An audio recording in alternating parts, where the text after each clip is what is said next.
యూకేలో మీరు కూడా స్టూడెంట్‌గా రాబోతున్నారా? లేదంటే వచ్చారా ఇక్కడికి? సో, మీకు వీసా టైప్స్ తెలుసా? ఒక్కసారి మీ స్టడీస్ అయిపోతే మీరు ఏ ఏ వీసాలకు మారాలో తెలుసా? సో, మీకు తెలియకోకుంటే మాత్రం వీడియోనైతే చూడండి. ఈ వీడియోలో మీకు ఖచ్చితంగా అర్థమైతది. అండ్ ఇంకొకటి చాలా చాలా ఇంపార్టెంట్ అయిన ఇన్ఫర్మేషన్ ఇస్తాను. అండ్ మీకు ఖచ్చితంగా నచ్చిద్దనుకుంటున్నా. సో, తప్పకుండా లైక్ చేయండి. అండ్ వీడియోనైతే షేర్ చేయండి. యూజ్ అయ్యిద్ది అని అనుకుంటే మాత్రం. హలో అందరికీ. ఈరోజు మన వీడియో అయితే మాత్రం పీఎస్‌డబ్ల్యూ వీసా గురించి అన్నమాట. రియల్ ఫ్యాక్ట్స్ చెప్తాను. ఇంకా పీఎస్‌డబ్ల్యూ అంటే ఏంటి? పోస్ట్ స్టడీ వర్క్ వీసా అనమాట. 2025లో అప్లై చేసుకోవడం ఎలా? ఇంకా ఏందంటే eligibility process, documents and rules and అన్నీ అయితే డీటెయిల్‌గా చెప్తాను. సో, ఫస్ట్ మనం మాట్లాడేది ఏంటిదంటే పీఎస్‌డబ్ల్యూ అంటే పోస్ట్ స్టడీ వర్క్ వీసా అనమాట. సో, గ్రాడ్యుయేట్ రూట్ అని కూడా యూకేలో అయితే పిలుస్తారు దీన్ని. యూకే గవర్నమెంట్ అయితే ఇంకా ఈ వీసా వల్ల యూకేలో డిగ్రీ కంప్లీట్ చేసిన వాళ్ళకైతే మాత్రం 2 ఇయర్స్ ఆపర్చునిటీ అని చెప్పొచ్చు. అది కూడా మీకు ఏ జాబ్ ఆఫర్ లేకోకుండా మీరు 2 ఇయర్స్ మీకు ఇష్టం వచ్చిన జాబ్ అయితే చేసుకోవచ్చు ఇక్కడ. అవర్స్ కూడా మీకు రిస్ట్రిక్టెడ్ ఉండవు అనమాట. సో, అదైతే గోల్డెన్ ఆపర్చునిటీ అని చెప్పొచ్చు. ఇంకా ఏందంటే దీనికి ఎలిజిబిలిటీ ఏమేమి ఉండాలి అనేది అయితే చెప్తాను. సో, పీఎస్‌డబ్ల్యూ వీసా అప్లై చేయాలంటే మాత్రం మీకు కొన్ని డాక్యుమెంట్స్ అయితే కావాలన్నమాట. ఫస్ట్ అయితే మాత్రం యూకేలో మీ డిగ్రీ అయితే కంప్లీట్ చేసి ఉండాలి. సో, అది బ్యాచిలర్స్ అవ్వచ్చు, మాస్టర్స్ అవ్వచ్చు లేదా పీహెచ్డీ అయ్యి ఉండొచ్చు. సో, స్టూడెంట్ వీసా అప్పటికి వ్యాలిడ్‌గా ఉండాలన్నమాట మీరు అప్లై చేసే టైంకి. అంటే నార్మల్‌గా యూకేలో అయితే మాత్రం మనకి వీసా మీద 3 మంత్స్ ఎక్కువ ఇస్తారనమాట. అంటే మీరు 1 ఇయర్‌లో మీకు కోర్స్ కంప్లీట్ అవుతుందంటే ఒక 3 మంత్స్ ఎక్స్ట్రా ఇస్తారు. సో, మీరైతే వన్స్ మీది గ్రాడ్యుయేషన్ అయిపోయింది, అలాగే మీకు ఇట్లా వీసా మీకు మెయిల్ కన్ఫర్మేషన్ వచ్చిందనుకోండి, మీరు వెంటనే అప్లై చేసుకోవచ్చు. సో, ఆ అప్లై చేయంగలోనే అంటే ఇప్పుడు ఆ గ్యాప్‌లో చేయాలి 3 మంత్స్ మధ్యలోనే మీది ముందే అయిపోంగలోనే. సో, అదనమాట. మీరైతే మాత్రం దాని తర్వాత ఎక్స్‌పైర్ అయిన తర్వాత చేయకూడదు. సో, అది గుర్తుంచుకోండి. ఇంకా చెప్పేదేంటంటే యూకేలోనే ఉండాలి మీరు. ఇంకా ఎక్కడో యూకే బయట ఉండైతే అప్లై చేయడం కుదరదు.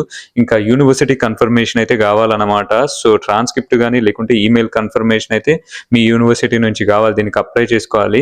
కానీ ఇంపార్టెంట్ పాయింట్ నేను చెప్పిందేంటంటే పీఎస్‌డబ్ల్యూకి వీసా ఎక్స్‌టెండ్ అయితే ఉండదనమాట. So, once it's finished it's over అంతే ఇంకా. సో, ఇంకెప్పుడు అప్లై చేసుకోవచ్చంటే అప్లై చేయాలంటే కోర్స్ కంప్లీట్ అయ్యి ఇమ్మీడియేట్‌గా అప్లై చేసుకోవాలి. సో, గ్రాడ్యుయేషన్ సెరమనీకి వెయిట్ చేయాల్సిన అవసరమే ఉండదు. ఇంకా స్టూడెంట్ వీసా ఎక్స్‌పైర్ అవ్వకుండా ముందు అప్లై చేసుకోవాలి. ఈ టైంలో అప్లై చేయకుండా పోతే మాత్రం పీఎస్‌డబ్ల్యూ మిస్ అయ్యే ఛాన్స్ ఉంటది. సో, అదనమాట. చాలా చాలా జాగ్రత్తగా ఉండాలి స్టూడెంట్స్ అయితే మాత్రం. సో, చెప్పాను కదా 3 మంత్స్ అయితే మీకుంటది ఆ ఛాన్స్. సో, ఇక్కడికొచ్చాక అంతా మనం చేసుకుంటాం ఖచ్చితంగా అని అనిపిస్తా ఉంటది. కానీ రోజులైతే తెలియకోకుండా గడిచిపోతా ఉంటాయి. అందుకే చాలా జాగ్రత్తగా టైమ్స్ అన్నీ ఫాలో అయితూ అన్నిటిని చూసుకుంటా ఉండాలి. మెయిల్స్ అన్నిటిని కూడా ఎప్పుడు కూడా. ఇంకా డాక్యుమెంట్స్ ఏమేం కావాలంటే సో, ఫస్ట్ అయితే మాత్రం పాస్‌పోర్ట్ అనమాట. సో, దేనికైనా మనకి ఇక్కడ పాస్‌పోర్ట్ అయితే ఖచ్చితంగా కావాలి. మనం వచ్చేటప్పుడు దాన్ని తీసుకొని వస్తా ఉంటాం అనమాట. మళ్ళీ ఓపెన్ చేయము ఇక్కడ మధ్యలో. కాకుంటే మాత్రం యూనివర్సిటీలలో కొన్నిసార్లు పాస్‌పోర్ట్‌ని తీసుకొని రమ్మని అంటారు మనల్ని. ఏవో చెక్స్ చేస్తారనమాట ఇమిగ్రేషన్‌ది. సో, నన్ను కూడా అడిగేశారు అది. చాలా మందికి మెయిల్స్ వస్తా ఉంటాయి. అది జరిగినప్పుడే పాస్‌పోర్ట్‌ని మనం బయటికి తీస్తాం.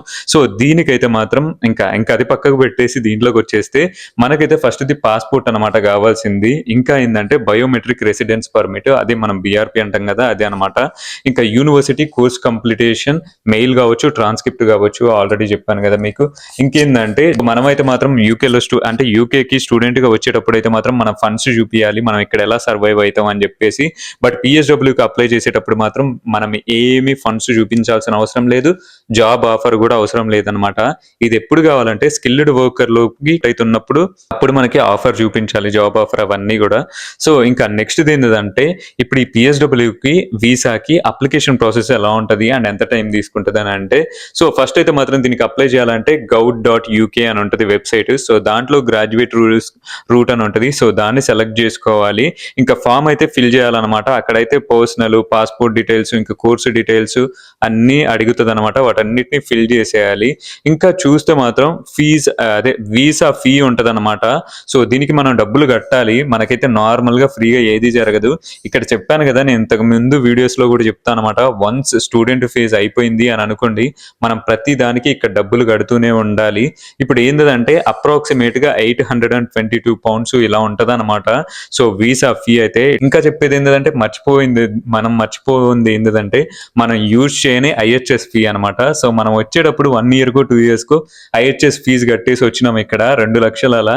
కాకుంటే మనం యూజ్ చేసింది చాలా తక్కువ, బట్ దాని పని అయిపోయినట్టే మన స్టూడెంట్ గా అయిపోయినంగలోనే, గ్రాడ్యుయేషన్ అయిపోంగలోనే, సో మన కోర్స్ అయిపోంగలోనే. సో ఇప్పుడైతే మాత్రం మళ్ళీ ఐహెచ్ఎస్ ఫీ అయితే కట్టుకోవాలన్నమాట. మనం మళ్ళీ ఎన్ని ఇయర్స్ కుంటామో అన్ని ఇయర్స్ కట్టుకోవాలి. సో మనకైతే 2 సంవత్సరాలు ఇస్తారు కాబట్టి ఆ 2 సంవత్సరాలకి కట్టాలన్నమాట. సో ఇయర్ కి £624 ఇలా ఉంటది. సో మొత్తం కలిపితే మాత్రం ఒక £1500 అయితే అనమాట అప్రాక్సిమేట్ గా. ఇంకా చూస్తే మాత్రం బయోమెట్రిక్ డీటెయిల్స్ అనమాట, ఒకవేళ అవసరం ఉంటేనే అడుగుతారు. ఇంకేందంటే పేమెంట్ కంప్లీట్ చేసేసి సబ్మిట్ చేసేయాలి. యూజువల్లీ డెసిషన్ వస్తుంది ఫ్యూ వీక్స్ లో.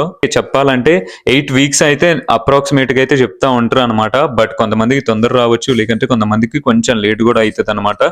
సో అది మనం కరెక్ట్ గా అయితే చెప్పలేము, ఇంకా దేని మీద డిపెండ్ అయిద్దని చెప్పేసి. ఇంకా పిఎస్డబ్ల్యూ వీసా రూల్స్ అనమాట. సో వీటికైతే మాత్రం ఫుల్ టైం జాబ్ చేయొచ్చు. అంటే దీంట్లో అయితే మాత్రం అంటే మన స్టూడెంట్ గా ఉన్నప్పుడు రెస్ట్రిక్టెడ్ అవర్స్ చెప్తాడు, అప్ టు 20 hours అని. బట్ ఇక్కడైతే రెస్ట్రిక్టెడ్ అవర్స్ ఉండవు. మీరు జాబ్ అయితే ఫుల్ టైం చేసుకోవచ్చు, ఎనీ రోల్ లేదంటే ఎనీ ఇండస్ట్రీ అనమాట. సో సెల్ఫ్ ఎంప్లాయిడ్ కూడా అవ్వచ్చు. చెప్పాను కదా మీకు, ఇక్కడ ఏవైనా పెట్టుకోవచ్చు మనము, షాప్స్ కానీ ఇంకేదైనా రెస్టారెంట్స్ ఏదైనా ఇష్టం వచ్చింది పెట్టుకోవచ్చు. సో అది లీగల్ గా అయి ఉండాలి ఏదైనా. ఇంకా చెప్పేది ఏంటంటే నో స్పాన్సర్షిప్ ఈజ్ రిక్వైర్డ్ అనమాట. అంటే మనకు ఒక జాబ్ ఆఫర్ ఇవన్నీ అవసరం లేదు. అప్లై చేసేటప్పుడు మీరు స్కిల్డ్ వర్కర్ కి మారేటప్పుడు ఇవన్నీ కావాలి. ఇంకేంటంటే స్కిల్డ్ వర్కర్ వీసాకి అయితే మాత్రం స్విచ్ చేయవచ్చు once you get a sponsor job అనమాట. సో అది మీకు మధ్యలోనే వచ్చింది అనుకోండి, అప్పుడు కూడా చేసుకోవచ్చు. సో మీరు అయిపోయే లోపు తెచ్చుకోవాలన్నమాట. ఆ తర్వాత మాత్రం ఇక్కడైతే 1 year. సో అదనమాట ఇంపార్టెంట్ అయింది. పిఎస్డబ్ల్యూ ఎక్స్టెండ్ చేయడం పాసిబుల్ కాదు, ఇట్స్ లిమిటెడ్ టు 2 years అనమాట. సో పిహెచ్డికి అయితే 3 years అని చెప్పొచ్చు. అదనమాట. ఇంకా ఏంటంటే 2025 లో అప్డేట్ అయింది పిహెచ్డబ్ల్యూ గురించి అండ్ చేంజెస్ అనమాట. సో దీని గురించి అయితే చాలా మనం చూస్తూ ఉంటాం. అండ్ ఇంకొకటి ప్రెసెంట్ ఇక్కడ యూకేలో ఉన్న వాళ్ళందరికీ ఇంపార్టెంట్ ఇది. అండ్ ఇంకొకటి వచ్చే వాళ్ళకి చాలా ఇంపార్టెంట్. కొంతమంది 1 year కోర్సుల మీద 1.5 years కోర్సుల మీద వస్తూ ఉంటారు అనమాట. సో వాళ్ళకి ఇది అన్ని ముందే తెలుసుకొని ఉంటే బెటర్ గా ఉంటది, అసలు ఎలా ఉంటుందా అని. సో ఇప్పుడు 2025 అప్డేట్స్ అండ్ చేంజెస్ చూస్తే మాత్రం పిఎస్డబ్ల్యూ వీసా గురించి, అసలు పిఎస్డబ్ల్యూ వీసా గురించి అయితే మాత్రం చాలా డిబేట్స్ జరుగుతున్నాయి. కానీ as of now PSW visa available గా ఉంది అని చెప్పొచ్చు. గవర్నమెంట్ వాళ్ళ అఫీషియల్ అప్డేట్ ప్రకారం పిఎస్డబ్ల్యూ వీసా 2025 లో కూడా అవైలబుల్ గా ఉంటుంది. బట్ అఫీషియల్ gov.uk లో మనం చూసుకుంటా ఉంటే బెటర్ అనమాట, ప్రతిసారి వెళ్ళేసి. సో మనకి ఏది వచ్చినా కానీ మనకి తొందరగా అర్థమవుతా ఉంటది ఆ నోటిఫికేషన్స్ వల్ల.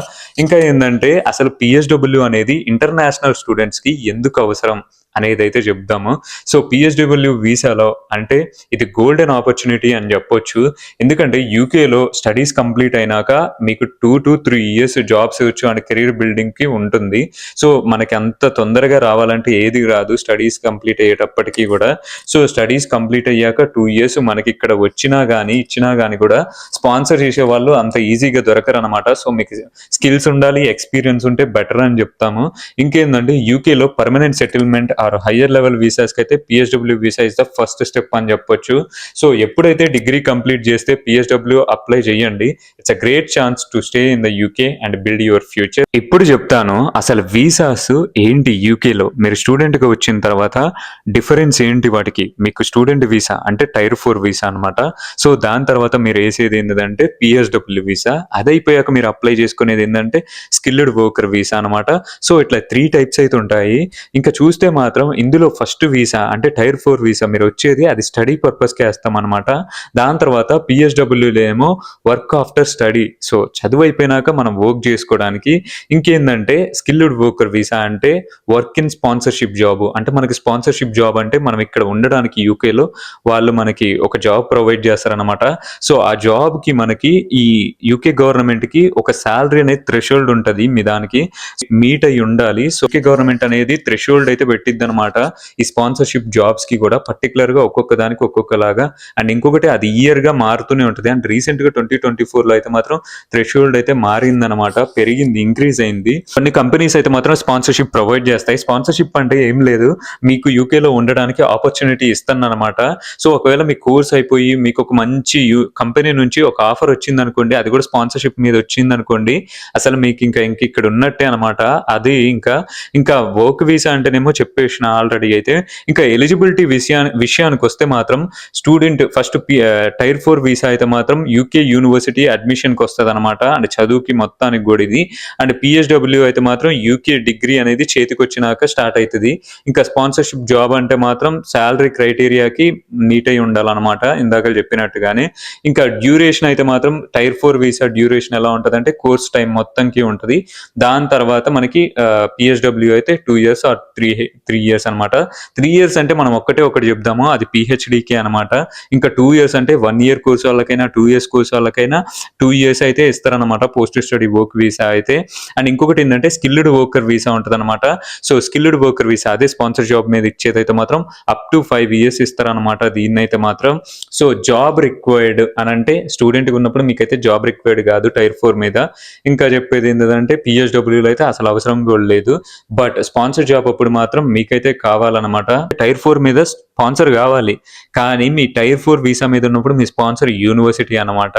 అంటే పిహెచ్డబ్ల్యూలో అయితే ఎవ్వరూ అవసరం లేదు. ఇంకేంటంటే మీకు మళ్ళీ స్కిల్డ్ వర్కర్లోకి వచ్చేసరికి కంపెనీ స్పాన్సర్ కావాలన్నమాట. సో ఎస్, మీరు టైర్ 4 మీద ఉన్నప్పుడు పార్ట్ టైం జాబ్ చేసుకోవచ్చు. అండ్ ఇంకొకటి ఏంటంటే పిహెచ్డబ్ల్యూలో ఉన్నప్పుడు ఫుల్ టైం చేసుకోవచ్చు. బట్ స్పాన్సర్ జాబ్ మీద ఉన్నప్పుడు ఆ స్పాన్సర్ జాబ్ మీద ఇచ్చిన అవర్స్ మీద చేసుకోవచ్చు అనమాట. ఇంకా డిపెండెన్స్ అలౌడా అంటే మాత్రం ఇప్పుడైతే మాత్రం అసలు డిపెండెన్స్ అలో అయితే లేదనమాట, అంటే అలో చేయట్లేదు యూకే అయితే మాత్రం డిపెండెన్స్ ని. ఎందుకంటే అది 2024 జనవరిలోనే స్టాప్ చేసేసిండ్రు, ఇక్కడ డిపెండెన్స్ అనేది ఎక్కువ అవుతుందని చెప్పేసి. సో ఆపర్చునిటీ అయితే లేదు, బట్ కొంతమందికి అయితే ఉంది. పిహెచ్డి వాళ్ళు కానీ లేకుంటే రీసెర్చ్ మీద ఎవరైతే వస్తున్నారో యూకేలో వాళ్ళైతే మాత్రం డిపెండెన్స్ తెచ్చుకునే ఆపర్చునిటీ అయితే ఇంకా ఉందన్నమాట. సో ఇదైతే తెలుసుకోండి. స్పాన్సర్షిప్ జాబ్ మీద ఉన్న వాళ్ళకైతే ఫుల్ ఫ్యామిలీ అలో చేస్తుంది అనమాట ఇక్కడ యూకేకి అయితే మాత్రం తెచ్చుకోవచ్చు. ఇంకా పిఆర్ అంటాం అనమాట, అంటే సెటిల్మెంట్ పాత్ పిఆర్. అదే మనకి అసలు స్టూడెంట్ గా ఉన్నప్పుడు అయితే అది అసలు సెట్ అవ్వదు అనమాట, అంటే పిహెచ్డబ్ల్యూలో ఉన్నప్పుడు కూడా సెట్ అవ్వదు. కానీ మీకు మాత్రం స్కిల్డ్ వర్కర్ వీసా వచ్చిందా అంటే మాత్రం ఐఎల్ఆర్ వేసుకోవచ్చు అనమాట ఆఫ్టర్ 5 years. సో మీకైతే మాత్రం ఇక్కడ సెటిల్ అయ్యే ఛాన్స్ ఉంటుంది. దాంతోపాటు ఇంకా ఎక్స్టెన్షన్స్ అనేవి పాసిబుల్ అవుతుందా అంటే స్టూడెంట్గా ఉన్నప్పుడు కాదు, అలాగే పిహెచ్డబ్ల్యూలో ఉన్నప్పుడు కూడా కాదు. అవుతుంది, స్కిల్డ్ వర్కర్ మీద ఉన్నప్పుడు అయితే ఎక్స్టెండ్ అవుతుంది, రెన్యువల్ చేసుకోవాలి, అలాగే సెటిల్ కూడా అవ్వచ్చు అనమాట. ఇంకా చెప్పేది ఏంటంటే కాస్ట్ అనమాట. ఇంకా కాస్ట్ అంటే మాత్రం నేను స్టూడెంట్ గా వచ్చేటప్పుడు అయితే ఐహెచ్ఎస్ కట్టుకొని రావాలి, స్టూడెంట్ వీసా కట్టుకొని రావాలి. ఇక్కడ మనం ఫండ్స్ కూడా చూపించాలి స్టూడెంట్ వీసా మీద వచ్చేటప్పుడు ఇక్కడ ఉండడానికి, సర్వైవ్ అవ్వడానికి. బట్ పిహెచ్డబ్ల్యూలో అయితే మాత్రం మీకు ఇంతకు ముందు చెప్పినట్టు డాక్యుమెంట్స్ అన్ని కావాలి, బట్ మీకు అవసరం లేదు ఏంటంటే ఇక్కడ ఫండ్స్ చూపించాల్సిన అవసరం లేదు, జాబ్ ఆఫర్ లెటర్ చూపించాల్సిన అవసరం లేదు. బట్ మీ డిగ్రీ అయితే కంప్లీట్ అయ్యి ఉండాలన్నమాట, అప్పుడే పిహెచ్డబ్ల్యూ వచ్చే ఛాన్స్ ఉంటుంది. సో అది ఇంకా దాని తర్వాత స్కిల్డ్ వర్కర్ వీసా అంటేనా మీరు ఐహెచ్ఎస్ కట్టుకుంటూనే ఉండాలి ఇక్కడ. బట్ వాటితో పాటు ట్యాక్స్ కూడా ఉంటుంది అనమాట, హౌస్ ట్యాక్స్ ఉంటుంది, వాటర్ ట్యాక్స్ ఉంటుంది, పార్కింగ్ ఛార్జెస్ ఉంటాయి, మొత్తం కూడా ఉంటాయి. సో వాటికి కూడా కట్టుకోవాలి. ఈవెన్ ఒకవేళ మీకు కార్ ఉన్న కార్కి వీటన్నిటికీ పర్సనల్, బట్ ఉంటే అన్నిటికి కూడా ఉంటాయి అని చెప్తున్నాను ట్యాక్స్ అయితే. బట్ ఇంకేందంటే స్విచ్ పాసిబుల్ అవుతుందా అంటే అవును, స్టూడెంట్ వీసా నుంచి పిహెచ్డబ్ల్యూకి అయితే స్విచ్ అవ్వచ్చు, పిహెచ్డబ్ల్యూ నుంచి ఇక్కడ స్కిల్డ్ వర్కర్ వీసాకి అయితే అవ్వచ్చు అనమాట. అండ్ నెక్స్ట్ ఇది ఏంటంటే మాత్రం మళ్ళీ మీరు స్కిల్డ్ వర్కర్ వీసాకి అయ్యేది ఏంటంటే పిఆర్ కి, సో లేదంటే మాత్రం ఐఎల్ఆర్ అనమాట. సో ఇట్లయితే ఉంటుంది మొత్తం కూడా వీసా టైప్స్ ఇవన్నీ అయితే. అండ్ ఇంకేంటంటే మనం తెలుసుకోవాల్సింది పిహెచ్డబ్ల్యూ అనేది ఈజ్ ఎ బ్రిడ్జ్ వీసా అని చెప్పొచ్చు, అంటే ఆఫ్టర్ దిస్ స్కిల్డ్ వర్కర్ వీసాకి స్విచ్ చేయాలి ఫర్ సెటిల్మెంట్ అని. సో ఇప్పుడు మనం చూస్తే మాత్రం ఎన్ని వీసాలు ఉన్నాయంటే 3 వీసాలు అనమాట, student visa, PHW visa and skilled worker visa. So skilled worker visa అనేది అప్ టు 5 years ఇస్తారు, దాని తర్వాత ఐఎల్ఆర్ వేసుకొని మనం ఇక్కడ పిఆర్ తెచ్చుకోవచ్చు. సో అట్లయితే ఉంటుంది అనమాట. సో ఇవన్నీ మీకు తెలుసనే అనుకుంటున్నా కొంతమందికి అయితే. సో తెలియని వాళ్ళకైతే ఈ వీడియో అయితే చాలా యూజ్ అయింది అని అనుకుంటున్నా. ఇంకా చెప్పేది ఏంటంటే ఇక్కడ అడ్వైజ్ ఏంటంటే స్టూడెంట్స్ కి అయితే, అండ్ ఇంకోటి సిచ్యువేషన్స్ ఎలా ఉంటాయి అంటే మనము ఎప్పుడైతే స్టూడెంట్ గా ఉంటామో అప్పుడే మనం ప్లాన్ చేసుకోవాలన్నమాట. ఇక్కడ డిగ్రీ అయ్యాక జాబ్ సెర్చ్ అనేది స్టార్ట్ చేసేయాలి. ఆ తర్వాత ఏంటంటే డోంట్ వేస్ట్ పిహెచ్డబ్ల్యూ టైం అని చెప్పొచ్చు. రెజ్యూమే, నెట్వర్కింగ్, లింక్డ్ఇన్ అన్నీ ఇంప్రూవ్ చేసుకోవాలి. అండ్ ఇంకొకటి ఏంటంటే if you get sorry, if you get sponsor job during study, job offer వచ్చింది అనుకోండి మీరు చదివేటప్పుడే, అంటే మీ ఇంకా డిగ్రీ పూర్తి అవ్వకముందే, సో మీరు డైరెక్ట్ గా మీరు స్పాన్సర్ అదే స్కిల్డ్ వర్కర్ వీసాకైతే డైరెక్ట్ గా స్విచ్ అవ్వచ్చు అనమాట. అప్పుడు మీరు పిఎస్డబ్ల్యూ అవసరం లేకోకుండా ఉంటది. సో పిఎస్డబ్ల్యూలోకి మీకు డబ్బులు కట్టుకోవడం ఇదంతా ఉంటది అనమాట. సో ఆ డబ్బులు అన్ని కూడా మీకు సేవ్ అవుతా ఉంటాయి. అంటే డైరెక్ట్ గా మీరు 5 years మంచిగా ఉండొచ్చు అనమాట. సో ఇలా అయితే ఉంటది. So if you are already on PSW full time job చేసేయండి. 2 years లో స్పాన్సర్ జాబ్ దొరికితే స్కిల్డ్ వర్కర్ వీసాకి స్విచ్ అవ్వచ్చు. ఇంకా no sponsor jobs found in 2 years అంటే మాత్రం పిఎస్డబ్ల్యూ ఎక్స్పైర్ అయ్యాక యూకేలో ఉండడం కష్టం. So timing is a key అని చెప్పొచ్చు. ఇంకా ఫైనల్ గా చెప్పేది ఏంటంటే మాత్రం పిఎస్డబ్ల్యూ వీసా అనేది straightforward, simple and great option అని చెప్పొచ్చు స్టూడెంట్స్ కి అయితే after completing the degree in the UK. So eligibility అనేది సింపుల్, డాక్యుమెంట్స్ అయితే ఈజీ అనమాట, అండ్ ప్రాసెస్ అయితే క్లియర్ గా ఉంటది. బట్ టైం అనేది చాలా చాలా important. So apply on time and check deadlines and don't miss the chance అని చెప్పొచ్చు. Always keep updated with official information. So ఈ వీడియోలో అయితే మాత్రం మీకైతే ఇన్ఫర్మేషన్ చాలా క్లియర్ గా వచ్చిందని అనుకుంటున్నా. సో ఎవరికో ఒకరికైనా యూజ్ అయిందని అనుకుంటున్నా. తప్పకుండా అయితే మాత్రం ఇక్కడ వరకు మీరు వీడియో చూస్తే మీకు నచ్చిందని అనుకుంటున్నా. లాస్ట్ లో అయితే మాత్రం లైక్ చేయండి, అండ్ ఇంకా ఇది ఎవరికైనా యూజ్ అయ్యిందంటే షేర్ చేయండి. సో అంతే, మరి ఉంటాను. నెక్స్ట్ వీడియోలో కలుద్దాం. బాయ్.